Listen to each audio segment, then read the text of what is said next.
Greetings, my fellow humans. It's Suburban Herb here. Welcome back. Today, I'm going to go through everything that I learned building and using this very Aerocloner. All right, let's go. First, I'm going to start with the build.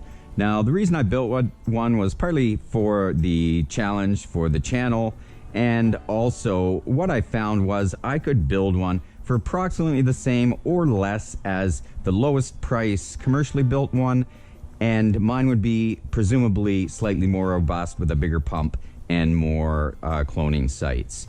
So, about the build.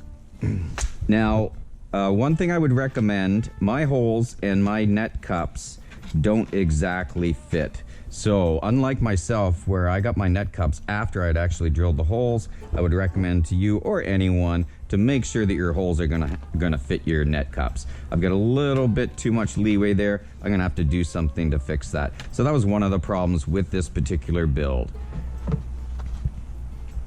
Now inside, we got a few other problems that I experienced. One is this rubber rolled lining that I used, this foam lining.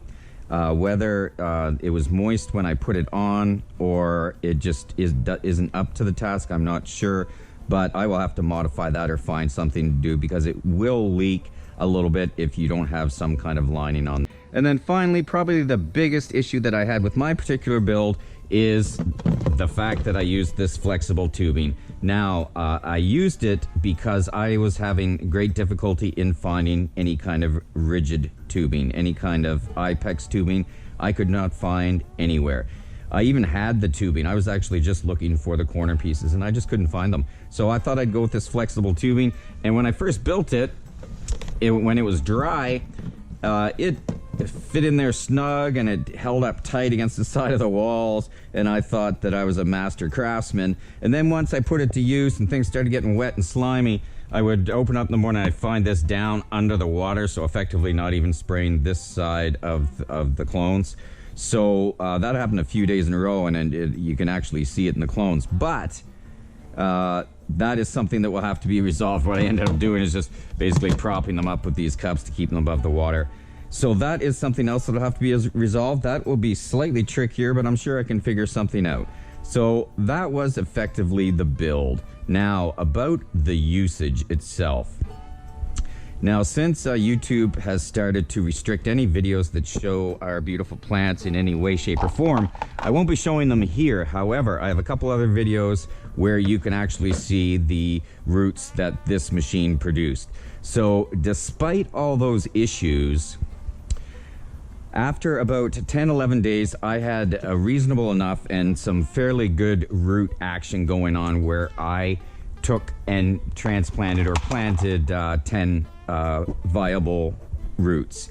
And of the remaining, there were some that were rooted a little bit and some had zero rooting whatsoever, and I seriously questioned whether they were going to root at all. But just for curiosity's sake, I continued to let this Aerocloner run. I paid it absolutely no attention for another week, so the rest of them sat here for another almost week, I believe, or a full week. And when I checked the roots after that, every single clipping had rooted. And not just rooted, they had rooted substantially, in that even the laggers who had absolutely no roots, they had a reasonable amount of roots, and they were also hairy and healthy looking. And the ones that had already had roots were huge and just plentiful.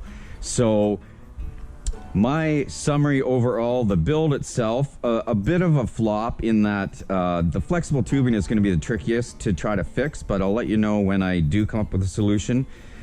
Everything else is minor. The system, or an Aerocloner system itself, relative to my experience using rock wool and cloning, was just night and day. Like, despite all the issues, all my clippings ended up rooting, and it worked very, very well.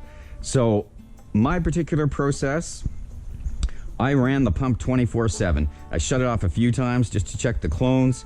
There were a couple times, the reason people normally put them on cycles is because their water will heat up. There were a couple times where I caught my water up in the 23 degree range, 23 degrees Celsius.